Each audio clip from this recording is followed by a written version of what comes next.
Rapper and entrepreneur Nipsey Hussle was killed recently on March 31, 2019 in front of his store in downtown LA Crenshaw area. Nipsey Hussle was a Grammy-nominated rapper who, despite only dropping his debut studio album last year, had released about 10 mixtapes, worked with prominent artists such as Kendrick Lamar, Drake, and Jay-Z, and had been working in the industry for years. He was even listed as an XXL freshman in 2010 and voted most determined in his class. Nipsey Hussle was from Los Angeles and grew up a product of gang violence. He joined the Crips at a young age and, despite coming from such a place, managed to not only gain fame and success, but use his success to turn it back into his community. Nipsey Hussle will be remembered through his music, but above that, he will be remembered for his actions and his legacy. He purchased the strip mall from the neighborhood he was from and renovated it to open a clothing store for local artists, a barber shop, a food market, and more.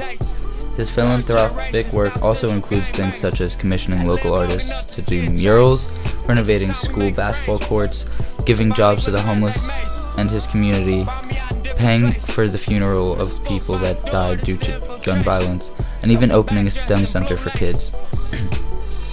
Despite being from a difficult place and being involved in gangs, his music became about empowering the youth to rise from their situation, to invest in assets instead of cheap menial items, and against gang violence. One of my favorite songs by Nipsey Hussle is called Blue Laces 2. Nipsey Hussle in this song, as well as much of his other music, raps in a style called conscious rap, where he talks about stories and delivers a rap with intricate rhymes and a message, which is something that not too many people are doing nowadays.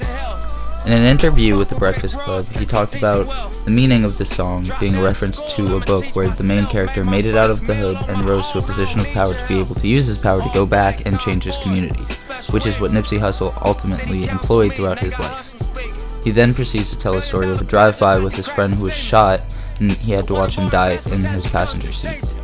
As horrible as these things sound, they are a reality for many people, and while many artists abuse their leadership roles and portray lifestyles of partying and drug abuse, Nipsey Hussle actually practiced what he preached, which was a message of responsibility and community, such as a true leader and role model would. When artists that have a major following die, oftentimes it causes people all around the world to change their perspective on things that they normally wouldn't think about. As a result of his passing earlier this week, the biggest mainstream artists from all around the world have paid their respect and only had great things to say and powerful stories about the late artist and entrepreneur. Several prominent gang leaders in the area have also met for the first time to discuss how they can stop killing each other and stop all the senseless violence. There are masses in the streets calling for peace among the community. Everybody is tired of senseless killing, and for someone that was doing so much in his community, helping so many people, to be shot to death for no reason in his home city in front of his own store at 33 years old is just sad and unimaginable. But this is the reality for many people in a culture of gang violence that they were born into and that they don't have the means to escape.